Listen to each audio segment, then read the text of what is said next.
आजकल महिलाओं में बहुत ज़्यादा प्रॉब्लम देखने को मिल रही है। महिलाओं में तरह तरह की प्रॉब्लम जो कि हमने सुनी भी नहीं थी और किसी टेक्स्ट बुक में लिखी भी नहीं थी। बहुत तरह की प्रॉब्लम, वाइट डिस्चार्ज हो गया, फिर से इनरेगुलर पीरियड्स हो गए, फिर से क्लॉथ बनने हो गए, और भी बहुत सारे प्रॉब्लम्स जो कि हमने सुने भी नहीं थे।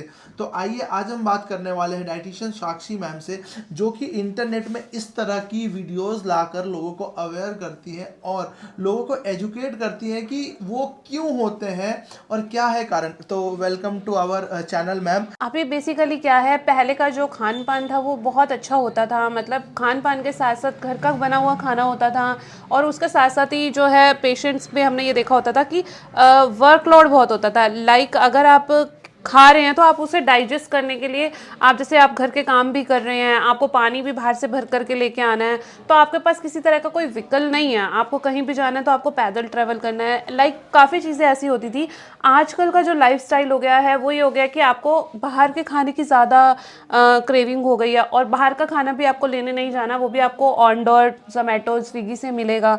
और वो बाहर का खाना, लेट नाइट खाना, स्पाइसी फूड्स का खाना, जो ये सब चीज़ें हैं, इनडाइजेस्ट नहीं होता है। और उसके साथ साथ जो है फीमेल्स के अंदर पीसीओडी की प्रॉब्लम, वाइट डिस्चार्ज की प्रॉब्लम, ऐसी ऐसी प्रॉब्लम्स बन करके हमारे पास पेशेंट के आती हैं जो हमने कभी पहले रियलाइज़ भी नहीं करती। मतलब कोई जो 10 में से 1 रेशो हुआ करता था, आजकल वो रेशो 10 में से 6 का हो चुका है। तो देखिए, सबसे इसका कारण मैम ने बताया कि फूड, बाहर का जो हम फूड खाते बाहर का फूड। हैं, जो कि अभी इतना रेगुलर हो गया है कि हमें ऑर्डर करना होता है, बस हम ऑर्डर करते हैं और हमारे घर के सामने वो मिल जाती है। लोग पहले पैदल चलते थे, अब रिक्शा ले लेते हैं, उबर कर लेते हैं, ऑटो कर लेते हैं। बिल्कुल। तो वो अब प्रॉब्लम बता रही है। तो मैम, आपको सबसे ज़्यादा जो समस्या है वो कौन सी दिखाई पड़ती है महिलाओं में? महिलाओं के अंदर जो है बेसिकली देखने को मिल रहा है white discharge. White discharge problem ऐसी प्रॉब्लम है, एक तो उस चीज़ को बढ़ाया जा रहा है। उसका बेसिकली रीज़न ये है कि आप अपनी डॉक्टर से, अपनी गायना से इस प्रॉब्लम को डिस्कस ही नहीं कर रहे हो। मैम, ये किस एज की लेडी को ज़्यादा होता है? पहले जो था ये 30+ की लेडीज़ में हमें ज़्यादा देखने को मिलता था,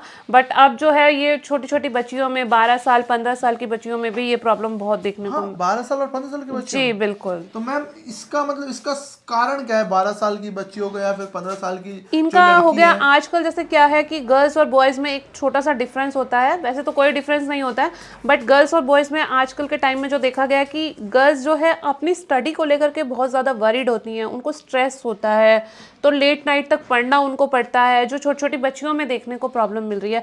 और दूसरा खान पान तो मैंने आपको बताया ही है कि घर की दाल रोटी सब्जी नहीं खानी है, पिज़्ज़ा नूडल बर्गर पे बच्चों का ध्यान ज़्यादा आ रहा तो है। इसका मतलब मैम, आप बोल रही है स्ट्रेस ज़्यादा लेने की वजह से, ओवरलोड लेने की वजह से ये सारी प्रॉब्लम्स हो रही हैं। बिल्कुल।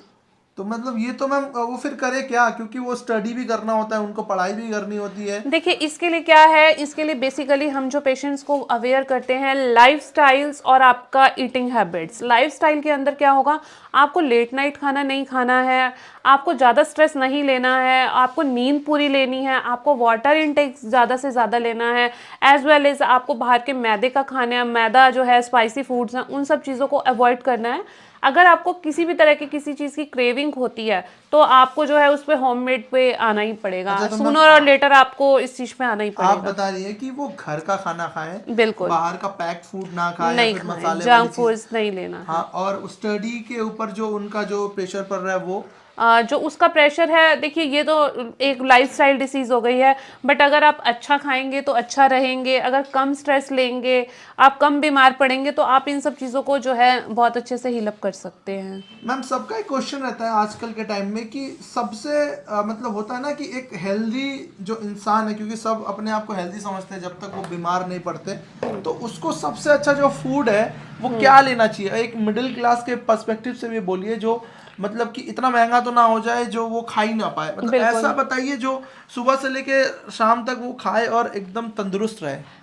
इसके लिए देखिए क्या है, पेशेंट्स को देखिए सुबह मॉर्निंग में हम पहले भी अपने कई वीडियोस में बता चुके हैं, मिल्क टी नहीं लेनी है, मिल्क टी अवॉइड करनी है। दूध की चाय नहीं लेनी है। दूध की चाय बिल्कुल भी नहीं लेनी है। आप लेमन टी ले सकते हैं, ग्रीन टी ले सकते हैं, कई तरह के डिटॉक्स वाटर्स हैं वो आप ले सकते हैं, जो आपकी बॉडी को अंदर से डिहाइड्रेशन की भी प्रॉब्लम को ख़त्म करेगा, और उसके साथ साथ जो है वाटर इनटेक ज़्यादा होने की वजह से आपकी बॉडी को पूरा डिटॉक्सिफाइड भी चलिए, ये तो करेगा। हो गया मॉर्निंग का। फिर उसके बाद मैम ब्रेकफास्ट में क्या लेंगे? ब्रेकफास्ट आप अपनी चॉइस से किसी भी तरह का कुछ पराठा ले सकते हैं, पोहा ले सकते हैं, दलिया ले तो सकते मैम हैं। घर का पराठा ले सकते हैं? घर का पराठा आप ले सकते हैं, बट उस पे ऑयल ज़्यादा ना हो। आप उसे कर्ड के साथ ले सकते दही हैं। के साथ ले सकते हैं। बिल्कुल। और उसके बाद मैम फिर उसके बाद कितने टाइम तक लेना होता है ये? टाइमिंग देखिए, क्या होती आपके ऑप्शनल बेसिस पे चलना है, आपको एक ही चीज़ बार बार नहीं लेनी है। आप कभी पोहा ले रहे हैं, कभी आप वेजिटेबल्स डाल के उपमा ले रहे हैं, या आप दही के साथ पराठा ले रहे हैं, बेसन का चीला ले रहे हैं, सूजी का चीला ले रहे हैं।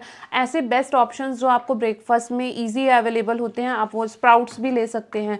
उसके बाद 12 बजे के जो है, आपको मिड मॉर्निंग के अंदर आपको किसी तरह का कोई सीजनल फ्रूट्स आप ले सकते हैं, कोकोनट वाटर आप ले सकते हैं। देन सबसे मेन जो हमारी प्लेट में होता है, हमारा प्लेट में सबसे ज़्यादा जो रोल रहता है वो हमारी सैलेड का रहता है लंच में। अच्छा, सैलेड में क्या क्या रहना चाहिए? सैलेड आपके पास जो भी सीजनल सैलेड्स अवेलेबल हैं आप वो ले सकते हैं। अनियन, कुकुम्बर और बिल्कुल, क्या गाजर हो गया, गाजर हो गया। कुकुम्बर हो गया है, और टमाटो भी आप ले सकते हैं, अनियन भी ले ये सकते सारी हैं। चीज़। उसके बाद मैम फिर दोपहर को हो गया, फिर शाम को स्नैक्स में? स्नैक्स में आपको बिस्किट, ब्रेड, मैदा ऐसी चीज़ों को नहीं लेना है। ये जाकर के ही पीसीओडी, पीसीओएस, वाइट डिस्चार्ज की तरफ लेकर के जाते हैं। इसका बेस्ट ऑप्शन रहते हैं, आप भुने हुए चने ले सकते हैं, रोस्टेड मखाने ले सकते हैं। हमारे पास काफ़ी सारे सीड्स के ऑप्शंस हैं, आप ड्राई सीड्स रोस्ट करके भी ले सकते हैं। और मैम रात को खाना हमें बिल्कुल लाइट लेना है, लाइक आप सूप्स ले सकते हैं, दलिया खिचड़ी ले सकते हैं। और मैम कुछ लोग तो रात को 4-4 रोटी दबा देते हैं, राइस खा लेते हैं। वो जब ये सब चीज़ें खाते हैं तो उसके बाद जो है उनको ये इशू होता है कि उनको डाइजेशन नहीं होता है, उनका पेट हैवी हैवी लगता है, अगले दिन उन्हें ब्लॉटिंग की प्रॉब्लम रहती है, एसिडिटी रहती है। अगर आप 1 मंथ भी अपनी डाइट के अंदर ये सब चीज़ें फॉलो करते हैं तो आप देखना, जैसे कि गर्ल्स फीमेल्स बोलती है पीरियड्स पेनफुल होते हैं, अगर वो 1 महीना कंटिन्यू ऐसी चीज़ें फॉलो कर लेती हैं तो पीरियड्स भी उनके रेगुलर होंगे, उनको पेन भी नहीं होगा। मतलब जैसा खाओगे आप वैसे आप बन तो जाओगे। 1 महीना आप ये डाइट फॉलो करके देखिए, आपको कैसा रिजल्ट मिलता है वो कमेंट करके मैम को बता देना। मैम का कॉन्टैक्ट नंबर भी मैं नीचे दे दूंगा, अगर आपको किसी भी तरह की इस तरह की प्रॉब्लम हो तो आप कर सकते हो। मैम ये कुछ डब्बे रखे हुए क्या है, थोड़ा बताना आप मुझे। देखिए, ये हमारा शी वॉश है। शी वॉश भी हमारे पास 2 तरह का है। एक होता है, जैसे फीमेल्स अपनी प्रॉब्लम किसी को खुल के बता नहीं सकती हैं, बाकी हम अपने पेशेंट्स को इतना अच्छा अवेयर करते हैं कि पेशेंट हमसे खुल के बात करते हैं। देखिए, किसी तरह की कुछ जलन होती है पेशेंट को, या ईचिंग की, स्मेली एरिया की पेशेंट को रहती है, तो ये हम शी वॉश पेशेंट्स को देते हैं। अगर उनका इंटीमेट एरिया लूज हो चुका है, प्राइवेट पार्ट लूज हो चुका है, तो उसको टाइट करने का स्प्रे अलग होता है। अगर उनको किसी भी तरह की बॉडीज़ में जॉइंट्स में पेन है तो हमारा ये खुद का बना हुआ ऑयल हम उनको देते हैं। इसका साथ साथ ही आज जैसे ही वेदर चेंज होता है, लोगों को साइनेक्स, कफ, कोल्ड, फीवर की प्रॉब्लम रहती है, ये भी हमने अपना हर्बल जो है साइनस टी पाउडर बना रखा है, बहुत इफेक्टिव है, पेशेंट्स को काफ़ी रिलीफ मिलता है इससे। तो देखिए, अगर आपको भी ये चीज़ें चाहिए तो मैम से आप कांटेक्ट कर सकते हैं। मैम बहादुरगढ़ में मैम का क्लिनिक है, बहादुरगढ़ मेट्रो स्टेशन के पास में, वोमेक्स हेल्थ क्लिनिक। तो काफ़ी ज़्यादा पॉपुलर है मैडम इंटरनेट में, क्योंकि ये अवेयर करती हैं लोगों के। अगर आपको भी इस तरह की समस्या है तो आप दिए हुए नंबर पे कॉल कर मैडम से बात कर सकते हैं। मेरा नाम है रॉबिन, आप देख रहे हो Karnal plus. Thank you so much.